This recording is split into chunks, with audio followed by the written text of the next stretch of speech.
प्यार से विवाह तक का सफर इतना लंबा होगा उन्होंने सोचा न था। दो युवा दिलों ने दाम्पत्य जीवन के सपने संजोने शुरू कर दिए थे, लेकिन इंतजार की घड़ियां बढ़ती ही जा रही थी। मुझे गुमसुम और उदास देखकर माँ ने कहा, क्या बात है रति, तू इस तरह मुंह लटकाए क्यों बैठी है? कई दिन से मनोज का भी कोई फोन नहीं आया। दोनों ने आपस में झगड़ा कर लिया क्या? नहीं माँ, रोज रोज क्या बात करें। कितने दिनों से शादी की तैयारी कर रहे थे, सब व्यर्थ हो गई।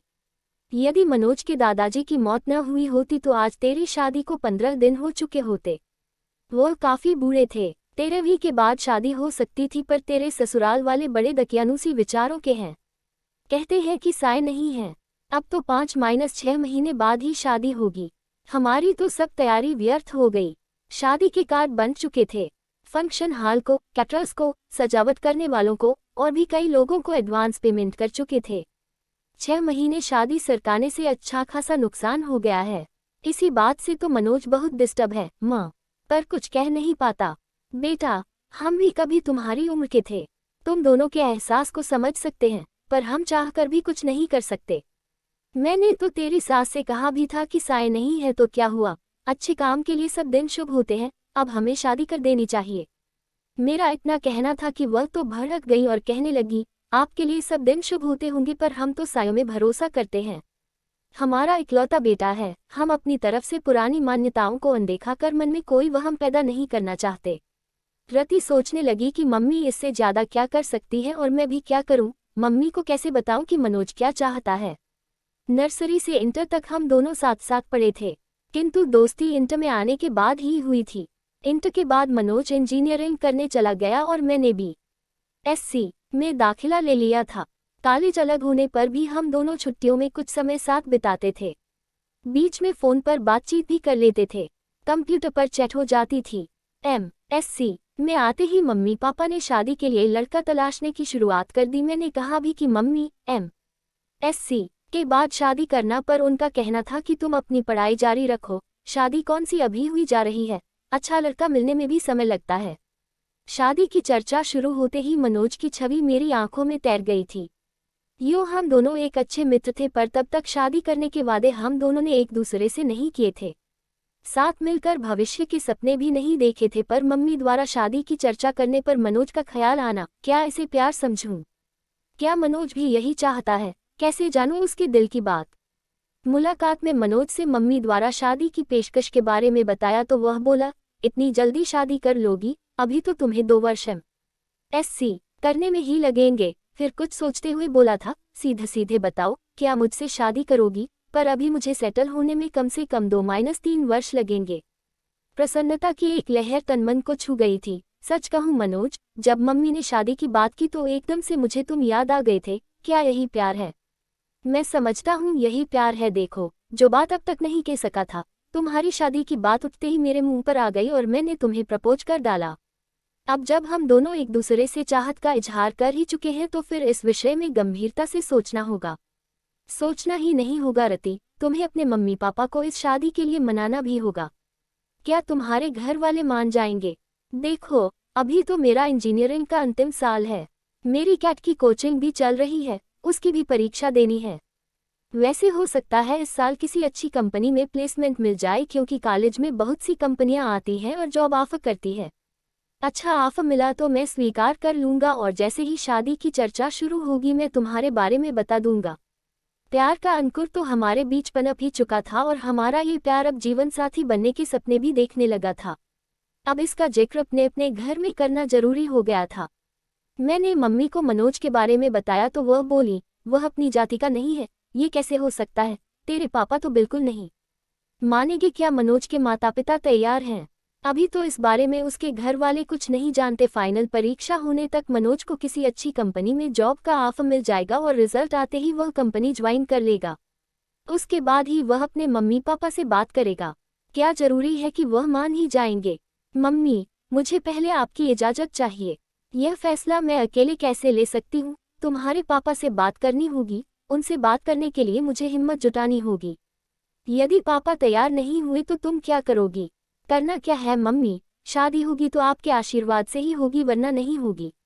इधर मेरा MSc फाइनल शुरू हुआ। उधर इंजीनियरिंग पूरी होते ही मनोज को एक बड़ी कंपनी में अच्छा स्लॉट मिल गया था और यह भी करीब तय था कि भविष्य में कभी भी कंपनी उसे यूएस भेज सकती है। मनोज के घर में भी शादी की चर्चा शुरू हो गई थी। मैंने मम्मी को जैसे तैसे मना लिया था और मम्मी ने पापा को, किंतु मनोज की मम्मी इस विवाह के लिए बिल्कुल तैयार नहीं थी। इस फैसले से मनोज के घर में तूफान उठ खड़ा हुआ था। उसके घर में पापा से ज्यादा उसकी मम्मी की चलती है, ऐसा एक बार मनोज ने ही बताया था। मनोज ने भी अपने घर में ऐलान कर दिया था कि शादी करूंगा तो रति से वरना किसी से नहीं। आखिर मनोज के बहनोई ने अपनी तरह से मम्मी को समझाया था, मम्मी आपकी यह जिद मनोज को आपसे दूर कर देगी। आजकल बच्चों की मानसिक स्थिति का कुछ पता नहीं चलता कि वह कब क्या कर बैठें। आज के ही अखबार में समाचार है कि माता पिता की स्वीकृति न मिलने पर प्रेमी प्रेमिका ने आत्महत्या कर ली। वह दोनों बालिग हैं। मनोज अच्छा कमा रहा है। वह चाहता तो अदालत में शादी कर सकता था, पर उसने ऐसा नहीं किया और आपकी स्वीकृति का इंतजार कर रहा है। अब फैसला आपको करना है। मनोज के पिता ने कहा था, बेटा मुझे तो मनोज की इस शादी से कोई इतराज नहीं है। लड़की पढ़ी लिखी है, सुंदर है, अच्छे परिवार की है और सबसे बड़ी बात मनोज को पसंद है। बस हमारी जाति की नहीं है तो क्या हुआ, पर तुम्हारी मम्मी को कौन समझाए। जब सब तैयार है तो मैं ही उसकी दुश्मन हूँ, मैं ही बुरी क्यों बनूं। मैं भी तैयार हूँ। मम्मी का इरादा फिर बदले। इससे पहले ही मंगनी की रस्म पूरी कर दी गई थी। तय हुआ था कि मेरी एमएससी पूरी होते ही शादी हो जाएगी। मंगनी हुए 1 साल हो चुका था। शादी की तारीख भी तय हो चुकी थी। मनोज के बाबा की मौत न हुई होती तो हम दोनों अब तक हनीमून मनाकर कुल्लू मनाली शिमला से लौट चुके होते और 3 महीने बाद मैं भी मनोज के साथ अमेरिका चली जाती। पर अब 6-7 महीने तक साय नहीं है, अतः शादी अब तभी होगी, ऐसा मनोज की मम्मी ने कहा है। पर मनोज शादी के टलने से खुश नहीं है। इसके लिए अपने घर में उसे खुद ही बात करनी होगी। हाँ, यदि मेरे घर से कोई रुकावट होती तो मैं उसे दूर करने का प्रयास करती, पर मैं क्या करूं। माना कि उसके भी कुछ जज्बात हैं। 4-5 वर्षों से हम दोस्तों की तरह मिलते रहे हैं, प्रेमियों की तरह साथ साथ भविष्य के सपने भी बुनते रहे हैं, किंतु मनोज को कभी इस तरह कमजोर होते नहीं देखा। यद्यपि उसका बस चलता तो मंगनी के दूसरे दिन ही वह शादी कर लेता, पर मेरा फाइनल साल था इसलिए वह मन महसूस कर रह गया। प्रतीक्षा की लंबी घड़ियां हम कभी मिलकर कभी फोन पर बात करके काटते रहे। हम दोनों बेताबी से शादी के दिन का इंतजार करते रहे। दूरी सहन नहीं होती थी, साथ रहने व एक हो जाने की इच्छा बलवती होती जाती थी। जैसे जैसे समय बीत रहा था, सपनों के रंगीन समुंदर में गोते लगाते दिन मंजिल की तरफ बढ़ते जा रहे थे।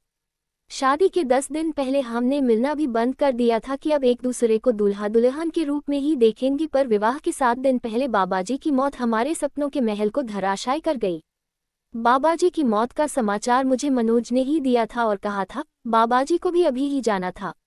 हमारे बीच फिर अंतहीन मरुस्थल का विस्तार है। लगता है अब अकेले ही अमेरिका जाना पड़ेगा।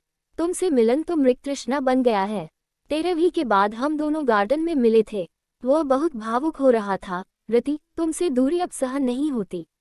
मन करता है तुम्हें लेकर अनजान जगह पर उड़ जाऊं, जहां हमारे बीच न समाज हो, न परंपराएं हो, न ये रीति रिवाज हो।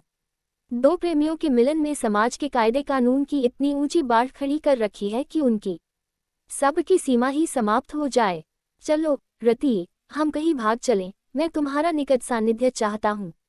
इतना बड़ा शहर है, चलो किसी होटल में कुछ घंटे साथ बिताते हैं। जो हाल मनोज का था वही मेरा भी था।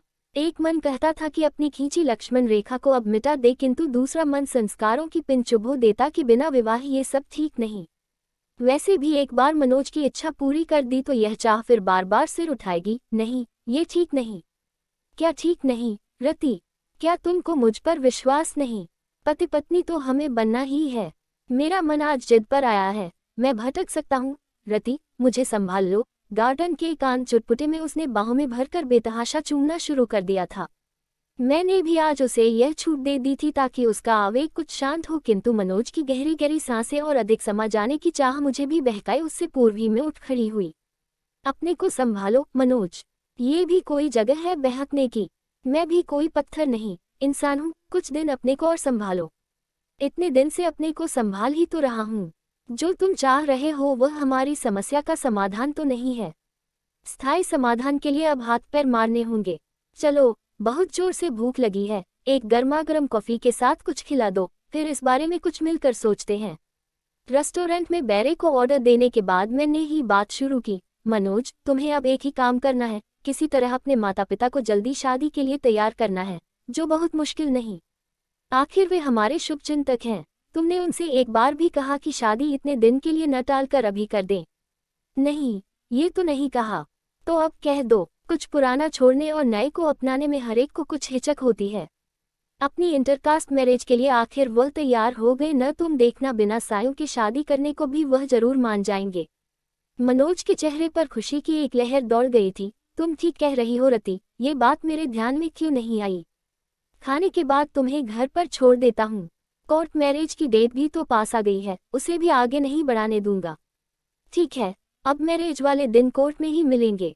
मेरे आज के व्यवहार से डर गई क्या? इस बीच फोन करने की इजाजत तो है या वह भी नहीं है? चलो, फोन करने की इजाजत दे देते हैं। रजिस्ट्रार के ऑफिस में मैरिज की फॉर्मेलिटी पूरी होने के बाद हम दोनों अपने परिवार के साथ बाहर आए तो मनोज के जीजाजी ने कहा, मनोज, अब तुम दोनों की शादी पर कानून की मुहर लग गई है। रति अब तुम्हारी हुई। जमाई बाबू, ये इंडिया है, वह तो वीजा के लिए ये सब करना पड़ा है, वरना इसे हम शादी नहीं मानते। हमारे घर की बहू तो रति विवाह संस्कार के बाद ही बनेगी, मेरी मम्मी ने कहा। वो तो मजाक की बात थी मम्मी, अब आप लोग घर चलें। मैं तो इन दोनों से पार्टी लेकर ही आऊंगा। होटल में खाने का ऑर्डर देने के बाद मनोज ने अपने जीजाजी से पूछा, जीजाजी, मम्मी तक हमारी फरियाद अभी पहुंची या नहीं? साले साहब, क्यों चिंता करते हो? हम दोनों हैं न तुम्हारे साथ। अमेरिका आप दोनों साथ ही जाओगे। मैंने अभी बात नहीं की है, मैं आपकी इस कोर्ट मैरिज हो जाने का इंतजार कर रहा था। आगे मम्मी को मनाने की जिम्मेदारी आपकी बहन ने ली है। इससे भी बात नहीं बनी तो फिर मैं कमान संभालूंगा। हाँ भैया, मैं मम्मी को समझाने की पूरी कोशिश करूंगी। उद्धरण, हाँ, तू कोशिश कर ले, न माने तो मेरा नाम लेकर कह देना। आप अब शादी करो या न करो, भैया भाभी को साथ लेकर ही जाएंगे। वाह भैया, आज तुम सचमुच बड़े हो गए हो। आफ्टर ऑल अब मैं एक पत्नी का पति हो गया हूँ। ओके भैया, अब हम लोग चलेंगे। आप लोगों का क्या प्रोग्राम है? कुछ देर घूम घाम कर पहले रति को उसके घर छोड़ूंगा, फिर अपने घर जाऊंगा। मेरे गले में बाहें डालते हुए मनोज ने शरारत से देखा। हाँ रति, अब क्या कहते हो? तुम्हारे संस्कार मुझे पति मानने को तैयार है या नहीं? आंखें नचाते हुए मैं चाहा कि अब तुम 90% मेरे पति हो, यानी 10% की अब भी कमी रह गई है, अभी और इंतजार करना पड़ेगा। उस दिन का मुझे अफसोस है मनोज, पर अब मैं तुम्हारी हूँ। उद्धरण, प्लीज चैनल सब्सक्राइब करें।